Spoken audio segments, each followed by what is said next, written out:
노후를 대비하기 위하여 젊은 날에는 오로지 돈을 모으는데 집중하고 돈이 모든 것을 해결해 준다고 생각하지만 노후를 살아가면서 돈 이외에 해결할 여러 문제가 있다.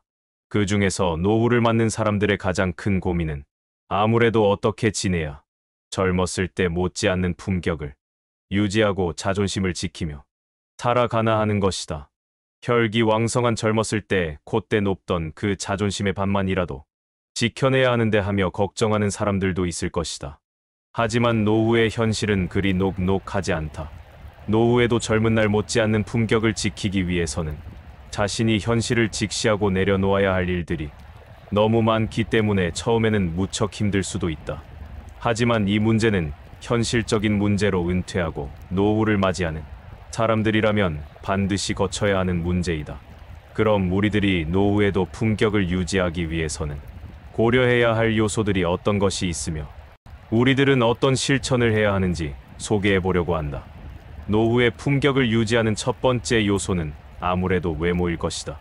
젊은 날에는 직장에 다니고 하니 옷도 자주 구입해서 입고 몸도 치장도 하고 계속 가꾸어 나가서 특별히 문제가 되는 일은 없다. 하지만 은퇴 후에는 아무래도 외부의 활동이 많지 않아서 이런 문제에 소홀할 수 있다. 하지만 우리들이 노후의 품격을 유지하기 위해서는 깔끔하고 단정한 외모는 반드시 갖추고 살아야 한다.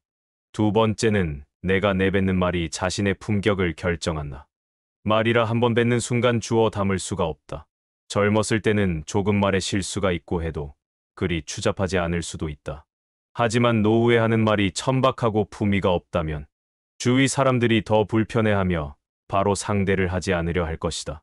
노후에는 말 한마디 할 때도 생각하고 조심해서 해야 하고 가능한 말수를 줄이고 경청에 집중하는 것도 좋은 방법일 것이다. 세 번째는 아무래도 건강을 빼놓을 수 없다.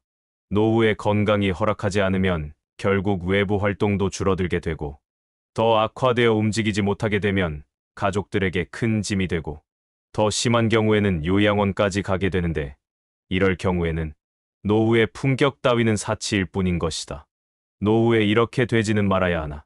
이런 상황이 의지대로만 되지 않는 일이기에 누구나 노후에 이런 일을 두려워하는 것이다. 네 번째는 노후 자금일 것이다. 친구들이나 누구를 만나서 내가 밥 한번 얻어먹으면 나도 한번 대접해야 되는데 이런 일을 하지 못하게 되면 점점 사회활동은 위축될 것이다. 또한 손자들이 찾아왔을 때 용돈도 쥐어주고 하면 좋은데 이런 것도 여의치 않으면 노후에는 점점 마음과 행동이 위축되는 것은 당연한 것이다. 그래서 은퇴 전 가능한 내수 중에 현금을 어느 정도는 마련하는 것은 대단히 중요한 일이다. 다섯 번째는 나이가 들었다고 삶의 열정마저 포기하고 무료하고 나태하게 지내면 같이 지내는 주위 사람들도 힘들어하고 내 자신도 인생의 품격을 지키며 살기란 수월하지 않을 것이다. 이욕과 열정을 포기하면 많은 사람들이 꿈꾸는 인생 2막을 준비하거나 해외여행을 계획한다거나 이런 일들은 생각조차 할 수 없게 되는 것이다. 우리가 위에서 언급한 일들을 잘 고려해서 자신만의 루틴을 만들어서 알차게 노후를 설계해 나간다면 품격 있는 노후를 맞이할 수 있을 것이고 인생의 제2의 황금기를 누리며 행복하게 살 수 있을 것이다.